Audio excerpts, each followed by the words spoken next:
I am Valerie. I am the founder of this group, and I am the lead specialist at Your Simply Organized Home.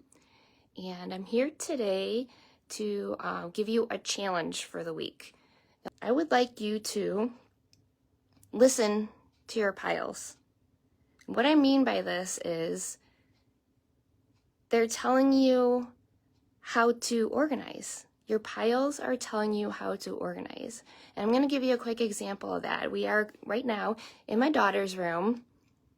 A lot of you know that we are a special needs family. My oldest has Down syndrome and autism. She's now 19, but quite obviously is not a typical 19-year-old who you can walk in the room and say, clean it up, put everything away.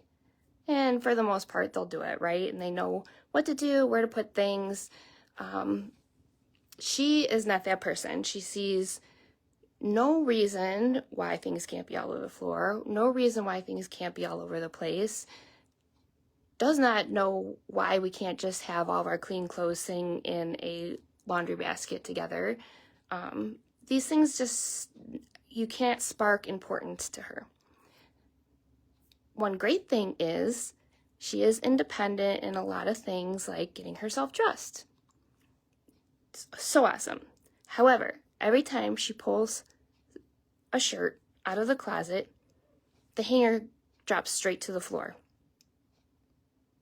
So by the end of the week, this is what it looks like. There it is. And guess what? I can't even hide it, right? So here's the pile that I am listening to right now.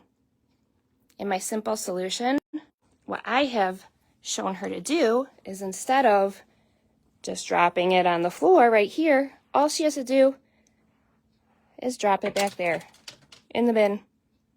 Then when I'm ready to do laundry, I pull the bin out and I have all the hangers right there with me, ready to get my chore done. So that's what I mean by listening to your piles. So the challenge is, it doesn't have to be in your kid's room, it can be anywhere in your house.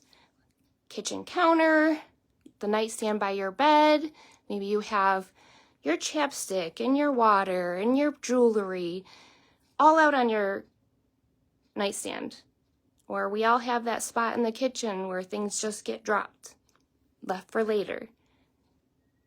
Find a container that's obviously the appropriate size, appropriate organizational style for you. Typically these kind of things where there's piles, and it needs to be without a lid. It needs to be easy to just drop and go. Find a container, put it in that spot, put your pile in that spot, and see how it goes for the rest of the week. I would love for you to comment where your pile is. If you're brave, put what is in your pile. Share your container, and then at the end of the week, share your experience. How did that change your space? How did it change everything? All right. Any questions? Put them in the comments. Feel free to DM me, and have a great week, guys.